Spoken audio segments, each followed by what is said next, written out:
Sebelum masuk ke alur cerita, terlebih dahulu Uing Tehrek menjelaskan sedikit tentang film ini. Kiedak, jadi I Spit on Your Grave ketiga merupakan lanjutan dari film pertamanya. Jika kalian belum nonton, linknya sudah saya cantumkan di kolom komentarnya. Dimana film ketiga ini aktor utamanya sama, yaitu Jennifer Hills, yaitu salah satu korban kekerasan dan pemerkosaan. Dimana film kali ini sosok Jennifer telah berganti nama menjadi Angela akibat trauma yang ia alami. Yowes lah, daripada panjang congor di awal dan keburu mie yang kalian makan habis duluan, langsung saja kita masuk ke alur ceritana.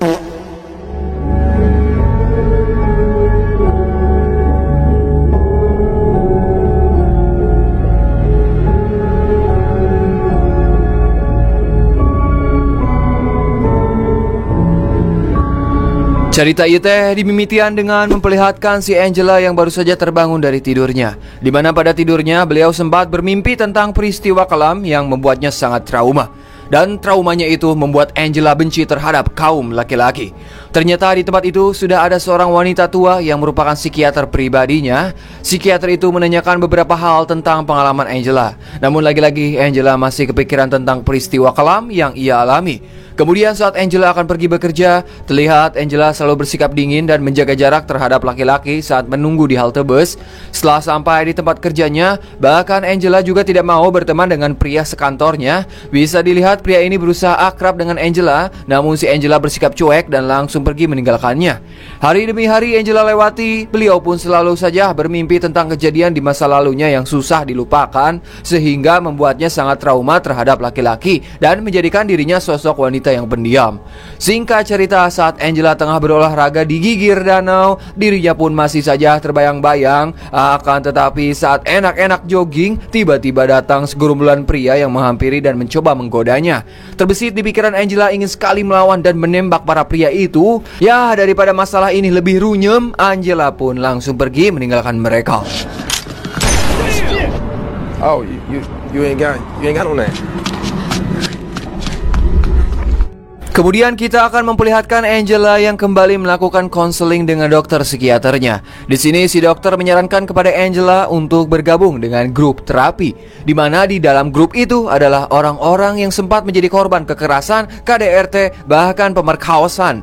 Singkat cerita, pada suatu malam ketika Angela baru pulang dan sedang duduk di sebuah halte bus sendirian, tak berselang lama datang teman kantornya yang bernama Matthew. Di sini Matthew berniat mengantarkan Angela pulang, namun Angela menolak dan malah menuduh si Matthew akan berbuat negatif pada dirinya. Akibat perkataan dari si Angela, akhirnya Matthew pun pergi dan meninggalkan Angela sendirian.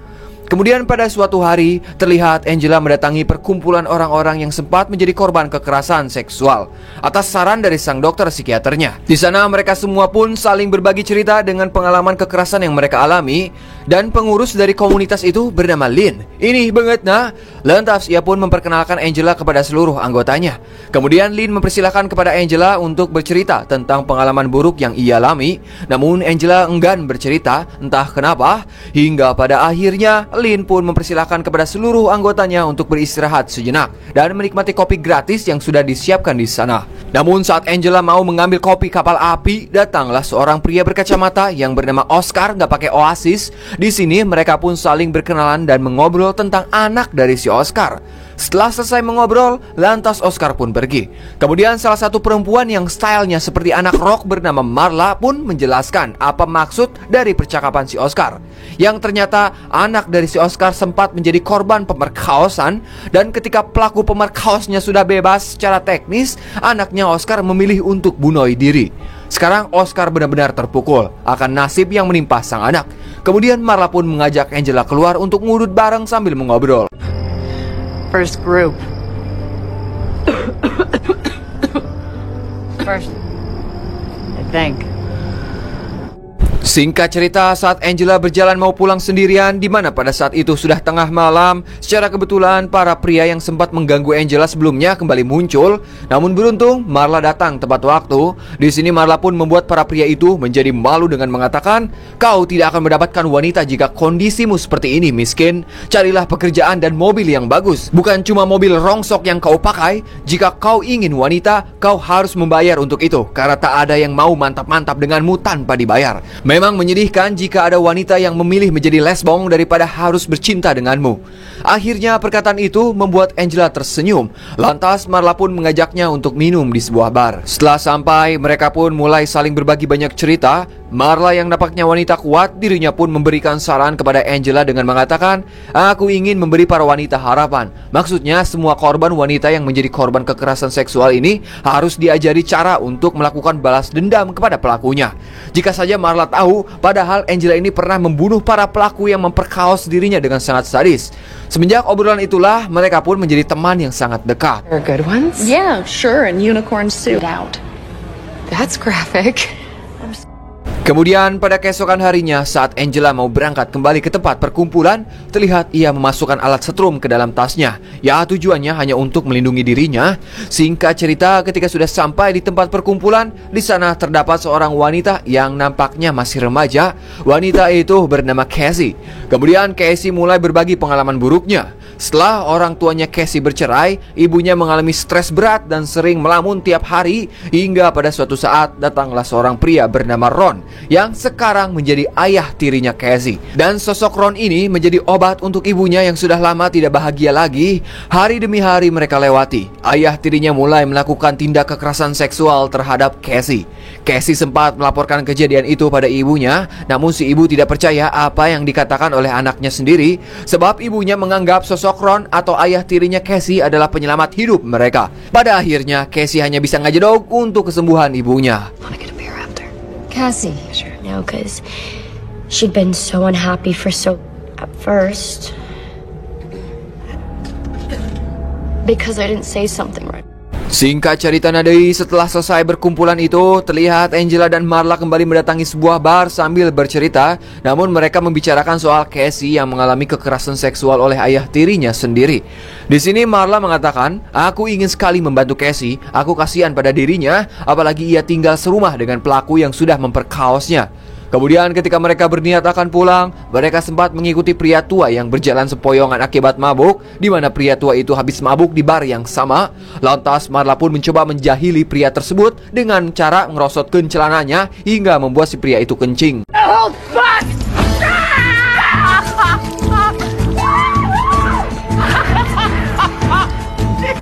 Singkat cerita, pada keesokan harinya terlihat Angela sedang berada di Mall of Serang ditemani oleh si Marla, di mana Angela berniat mencari peralatan hordeng sebab hordeng di rumahnya rusak. Saat mereka berada di tempat alat-alat perkakas, mereka berdua pun lalagaan menggunakan barang-barang yang ada di sana. Kemudian muncul karyawan supermarket yang lewat tepat di belakang Angela. Secara tak sengaja, karyawan itu menyentuh bagian bujur si Angela, sehingga terbesit di pikiran Angela untuk membunuh karyawan itu menggunakan palu. Namun nyatanya Angela hanya melempar palu itu tepat mengenai si kaki karyawan hingga kesakitan. Kemudian mereka pun langsung berlari. Setelah itu, Angela dan Marla pun pergi ke rumahnya Cassie, di mana mereka berniat untuk mengintai Ron atau ayah tirinya Cassie. Dari arah kejauhan pun mereka bisa menilai dan melihat perilaku Cassie yang sepertinya takut pada Ron.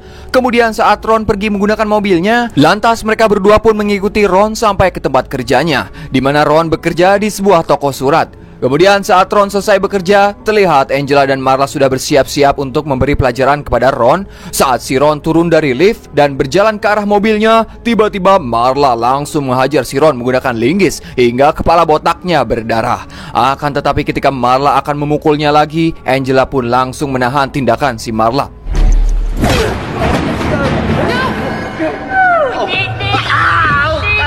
Di sini Ron yang sangat ketakutan pun mengatakan, "Ini ambil dompetku dan juga mobilku, tolong jangan sakiti aku." Ron berpikir mungkin mereka adalah begal yang mengincar hartanya, namun Marla sama sekali tak berniat mengambil secuil pun harta dari Ron.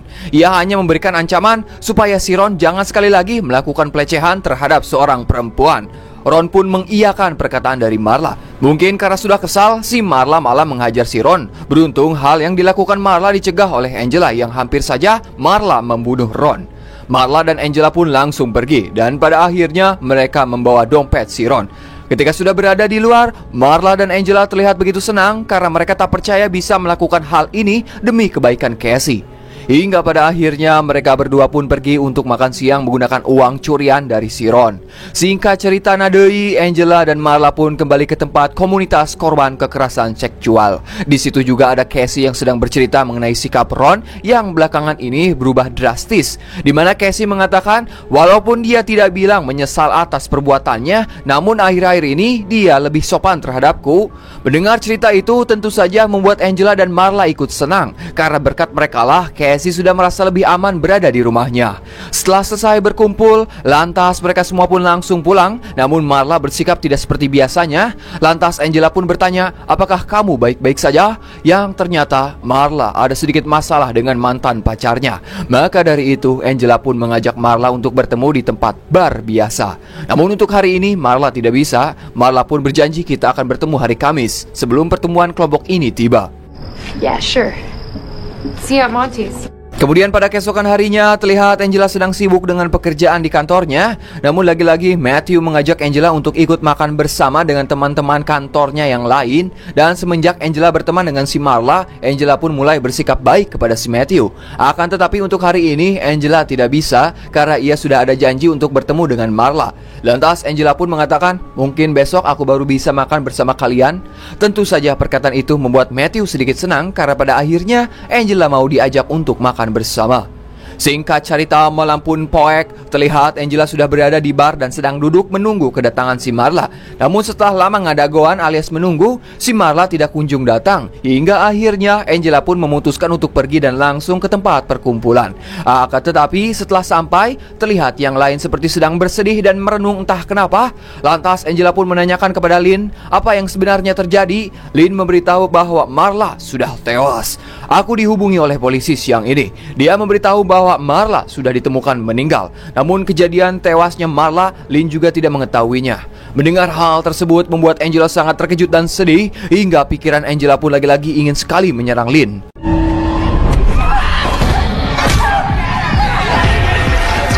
Sorry, Angela.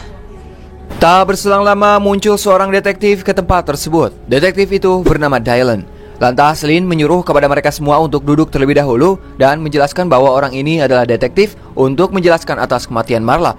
Akan tetapi gelagat si Oscar nampaknya tidak menyukai kehadiran dari si Dylan. Tentu saja hal itu membuatnya emosi karena dirinya tidak suka terhadap polisi semenjak kejadian yang menimpa anaknya. Oscar yang sudah kepalang emosi pun langsung pergi dari tempat itu.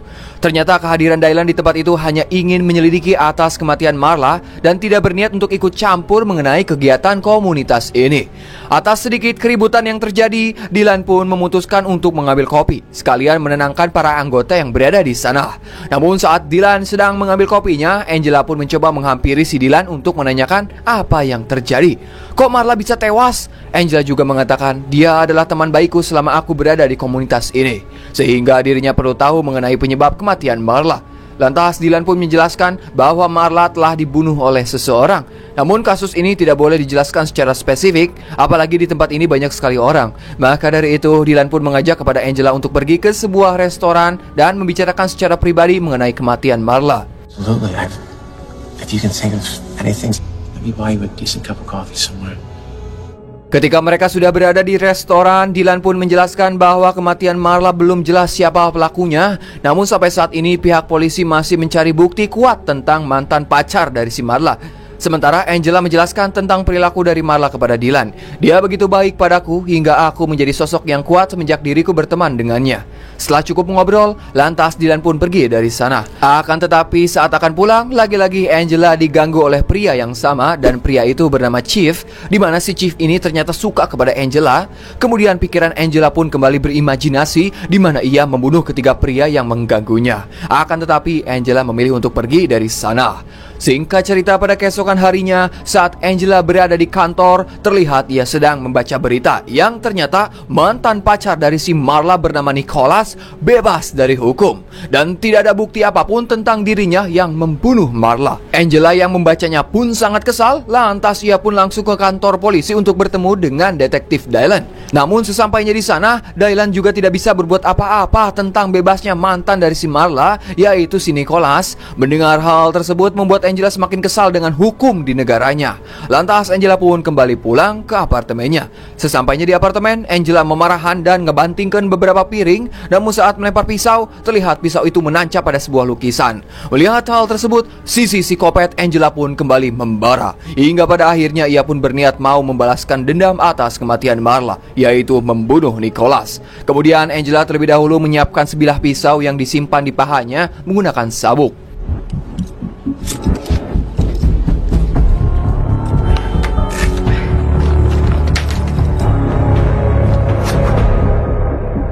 Singkat cerita, malam pun poek, terlihat Angela sudah berdandan seksai untuk melancarkan rencananya. Lantas Angela pun pergi ke sebuah bar yang dimana si Nicholas berada.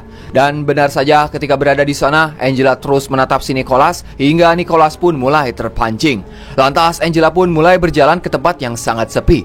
Di tempat itu Angela pun mulai digoda. Namun Angela mengatakan, "Aku tidak mau merasakan kanjut kecilmu yang menyedihkan." Akibat perkataan itu membuat Nicholas marah dan langsung mencabok si Angela. Lagi-lagi saat diperlakukan kasar, Angela teringat akan masa kelamnya dan sisi psikopatnya pun mulai bergejolak. Disinilah Angela mulai melakukan aksinya. Pertama-tama ia mulai menghisap kanjut si Nicholas, dan saat Nicholas mulai Angela pun mengambil pisau dan langsung memotong kanjut si Nicholas hingga buntung. Tak hanya itu, Angela juga langsung membunuh Nicholas menggunakan linggis.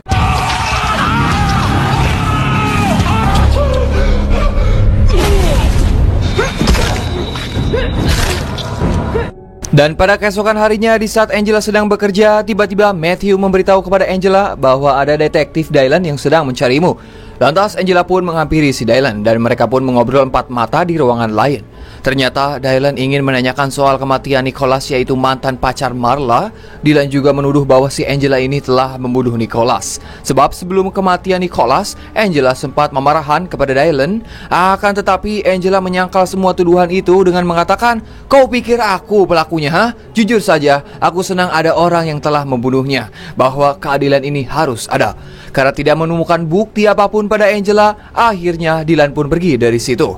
Singkat cerita, setelah pulang gawe, Angela pun kembali ke tempat perkumpulan komunitas. Di sini, lagi-lagi Casey kembali bercerita soal Ron atau ayah tirinya, di mana ia kembali melecehkan Casey. Sampai-sampai Casey bercerita hingga mewek, "Aku tak tahu harus bagaimana lagi. Ditambah ibuku seolah-olah tidak mendengar apa yang dikatakan olehku. Aku sudah tidak sanggup hidup seperti ini." Oscar yang mendengar ceritanya pun mulai emosi dengan mengatakan dia harus segera dihentikan dan dia harus segera dihukum. Dia seharusnya disodomi dengan pipa besi. Mendengar perkataan itu, Lynn pun segera menarik keluar si Oscar agar anggota yang lain tidak terpengaruh ucapan darinya. Sementara Angela yang mendengar juga ikut emosi dan sifat psikopatnya kembali bergejolak. Oscar yang sempat mengatakan dia seharusnya disodomi dengan pipa besi, akhirnya Angela pergi ke toko material untuk membeli pipa besi itu dan berniat membalaskan dendamnya kepada Ron.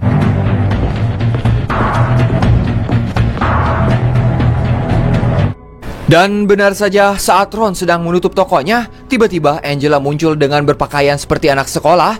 Kemudian Angela pun mencoba meminta tolong kepada Ron agar diantar ke alamat yang dituju. Hingga akhirnya Ron pun terpancing dan mengantar Angela ke sebuah gudang yang sepi.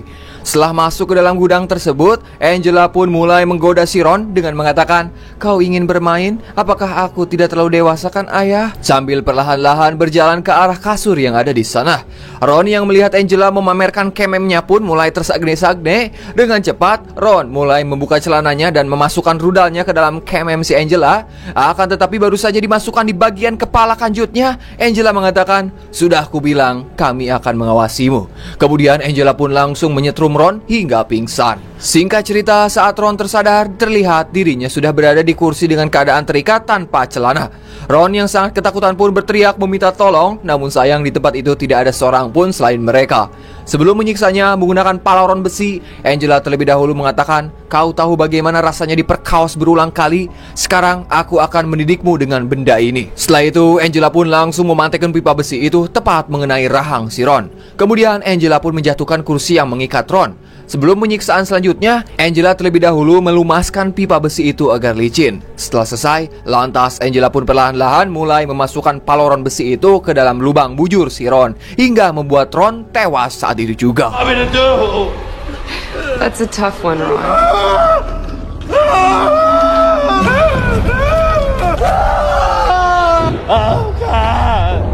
still. Setelah selesai membunuh Ron, terlihat Angela pun membakar semua barang buktinya sambil meminta maaf kepada Tuhan. Kemudian pada keesokan malamnya, Angela kembali berkumpul dengan komunitasnya. Saat mereka semua sedang berkumpul, tiba-tiba datang beberapa anggota polisi ke tempat tersebut. Salah satu kepala polisi yang bernama Detektif Boyd pun mulai menginterogasi si Oscar tentang kematian ayah tirinya Casey. Karena para polisi mempunyai laporan bahwa si Oscar sempat memarahan ketika Casey menceritakan soal dirinya yang sering dilecehkan. Jika kalian ingat, si Oscar pernah mengatakan dia seharusnya disodomi dengan pipa besi, sehingga laporan itulah menjadi bukti polisi bahwa si Oscar lah pelakunya yang telah membunuh Ron. Lantas Oscar pun langsung dibawa ke kantor polisi, kemudian disusul oleh anggota lainnya. Ketika mereka semua berada di kantor polisi, terlihat Angela marah kepada Dylan karena telah menuduh si Oscar sebagai tersangka. Not capable of something like that. Lead investigator. These are the kind of threats people remember too. Kemudian pada keesokan harinya saat Angela baru pulang gawe, ia kembali menemui Oscar yang baru saja selesai urusannya dengan pihak polisi. Lantas mereka pun mengobrol empat mata sambil membahas tentang kasus anak si Oscar yang telah tewas bunuh diri akibat diperkaos. Yang ternyata tujuan si Angela menanyakan itu agar ia mengetahui siapa pelaku yang telah memperkaos putri dari si Oscar. Singkat cerita, setelah selesai mengobrol dengan Oscar, lantas Angela pun mulai mengintai yang diduga pria inilah yang telah memperkaos anak dari Oscar. Angela pun terus mengikuti kemana pria bertubuh kekar itu pergi, hingga sampailah di sebuah gang yang sepi. Dan saat Angela sudah bersiap dengan alat setrumnya, ternyata pria itu sadar bahwa dirinya sedang diikuti oleh Angela. Dengan tubuh yang besar dan kekar, pria itu berhasil memukul si Angela hingga ngajungkel. Angela yang sudah tak berdaya, dirinya pun akan diperkaos oleh pria itu. Namun beruntung Detektif Dylan datang tepat waktu dan langsung menembak pria kekar tersebut. Fucked up, you stupid cunt. The fuck is this?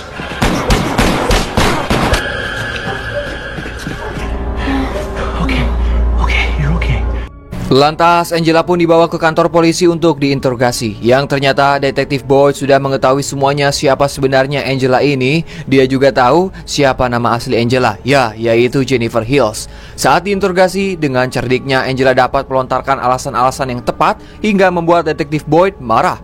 Kemudian ketika Angela dan Detektif Boyd keluar ruangan, tiba-tiba Oscar muncul dengan tangan yang berlumuran darah sambil mengatakan, "Akulah pelakunya, akulah pembunuh dari semua kasus ini." Entah kenapa si Oscar melakukan hal tersebut. Ya mungkin dirinya sudah putus asa setelah kehilangan putrinya.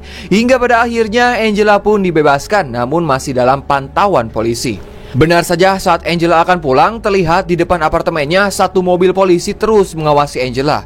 Mengetahui hal tersebut tentu saja membuat Angela marah hingga ia menghancurkan perabotan di kamarnya. Di sini Angela pun semakin menggila. Kemudian secara diam-diam Angela kabur lewat pintu belakang, namun dengan pakaian seksi sambil membawa tas yang berisikan alat-alat tajam. Kemudian dirinya pun berjalan untuk mencari korban para pria hidung belatung.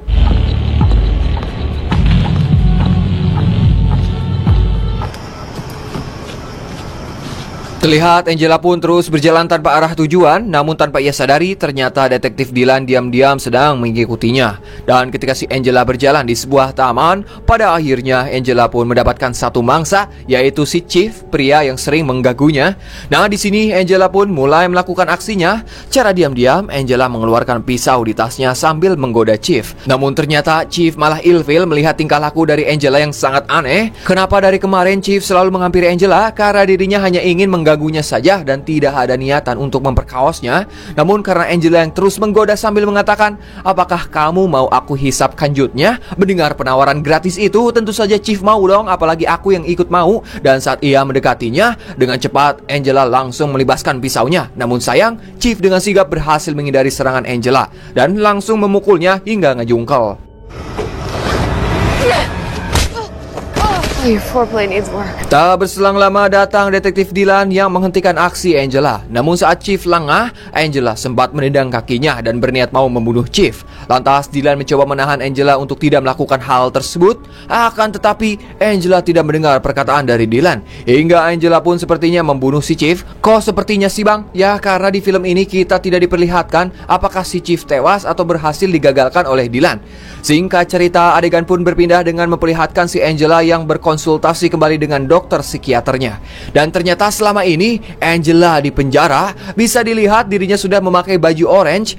Jika kalian sadar, saat di awal film kenapa Angela selalu menutup tubuhnya menggunakan selimut? Karena selama ini ternyata Angela sudah berada di dalam penjara. Dan dokter psikiater ini adalah dokter pribadinya Angela selama di penjara untuk mengetahui perkembangannya.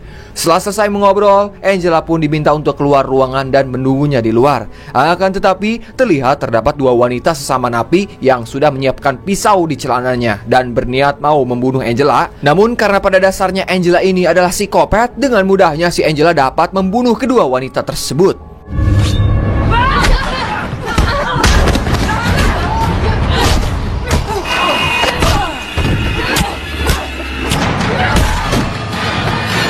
Namun saat si dokter psikiaternya keluar dari ruangan dan mencoba untuk menghentikan pergelutan itu, tiba-tiba si Angela malah membunuh si dokter dengan cara menusuknya dengan membabi buta.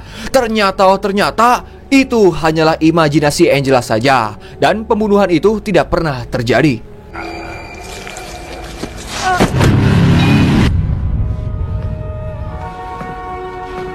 Dan film pun anggesan. Ternyata kidak penjelasannya, sesi terapi pribadi Angela adalah bagian dari perawatan wajibnya. Dan Angela dihukum selama 2 tahun penjara karena percobaan pembunuhan. Dan Chief, pria yang selalu mengganggu Angela, masih hidup karena Dylan berhasil menggagalkan aksi Angela yang berniat mau membunuhnya. Korban-korban yang Angela bunuh tidak dianggap oleh polisi karena si Oscar yang telah menumbalkan dirinya sendiri bahwa dialah pelakunya. Angela dipenjara karena ia berniat membunuh seorang pria. Makanya kenapa Angela hanya dipenjara selama 2 tahun. Yos, mungkin segitu info di pusat mengabarkan. Saya Dharma yang bertugas di lapisan ozon mengucapkan hatur nuhun. Dan tidak pernah bosan, saya selalu mendoakan kalian semua diberi kesehatan selalu, dilancarkan rezekinya, dipermudah segala urusannya. Silakan Bapak Hansip, closingan. Wassalamualaikum bro. Atas nama ya.